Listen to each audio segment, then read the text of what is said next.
Hey, what's going on, guys, and welcome back to Monster Tamer News, the segment on this channel where we go over the past week's developments in the monster taming genre. This week we got some major developments, including the release of Moonstone Island, a brand new trailer for Palworld, the launch date of the Temtem 1.5 update, which will bring forth the final mythical, a new trailer for Disc Creatures World, and more. So as per the usual, sit back, relax, and let's dive in.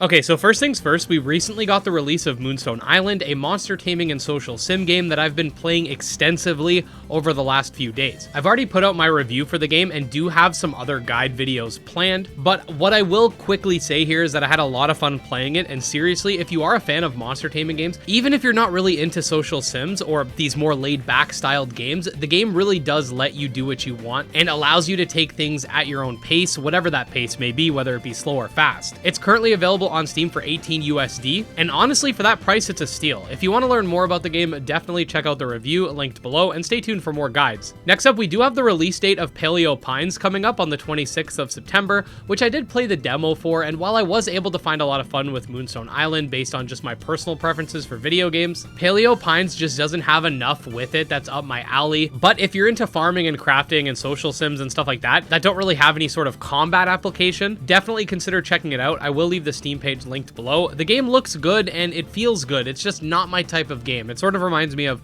Animal Crossing with like dinosaurs. We now have confirmation that the upcoming Temtem 1.5 patch will be coming on the 25th of September. Now, do keep in mind that this is supposed to be the big PvE patch, and we did discuss a lot of what's coming in a recent video, but at least for me, and I'm sure for most of you, the big thing is that final Temtem, who also happens to be a brand new mythical, which will be coming this update with a route dedicated to it as well. Other than that, most of the changes coming just seem to be changes rather than new integrations. We do have a randomizer mode coming, but if I'm not mistaken, that was already a thing. It was just attached to Nuzlocke.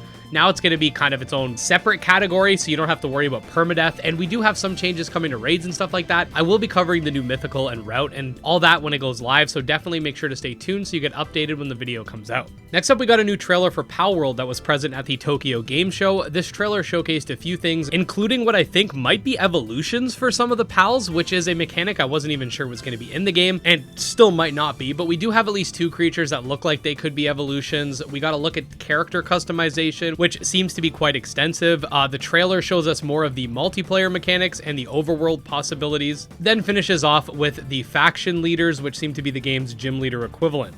Now, I know Powerworld is basically supposed to be an open sandbox game, but even games like Minecraft technically do have an ending, and I guess with Powerworld, these faction leaders might be sort of spread throughout the map with some sort of final boss that they culminate in. Either way, as usual, it's looking pretty spicy, and I can't wait to get my hands on the early access this January. Next up, before we head into the rapid fire segment where we go over updates that don't require lengthy explanations, we do have a short trailer for Disc Creatures World, which is in Japanese, but honestly it's dope, so let's check it out.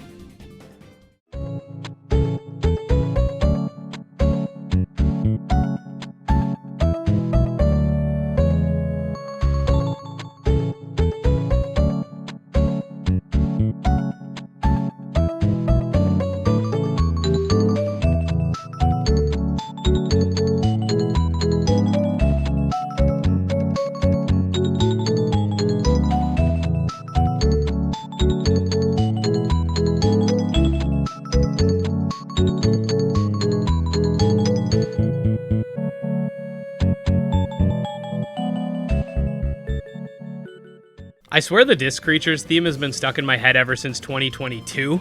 It's one of the most catchy themes I've ever heard, but on that note, time for the rapid fire news. So first things first, we got confirmation that Ooblets will finally be coming to Steam on the 5th of October. We got a new step form for Gremlin, a soup throwing animation for one of the monsters from Aethermancer, a look at status effects in Mythcaller the Nightmare Shaman,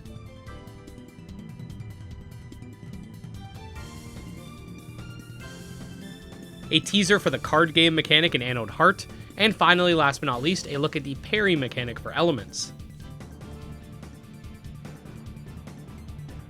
And there we go, guys. Yet another solid week in the genre. Definitely enjoying Moonstone Island so far. Looking forward to Palworld and everything else that the next year has to offer. As per the usual, if you want to stay up to date on all things monster taming, definitely subscribe to the channel for daily videos. You can check out my Twitter, Discord, and Patreon linked below. And special thanks to our patrons, especially Jim Hamilton, Drove Ghost, Dark Persona Exodus, and Candy Morency. And I'll see you next time. Peace.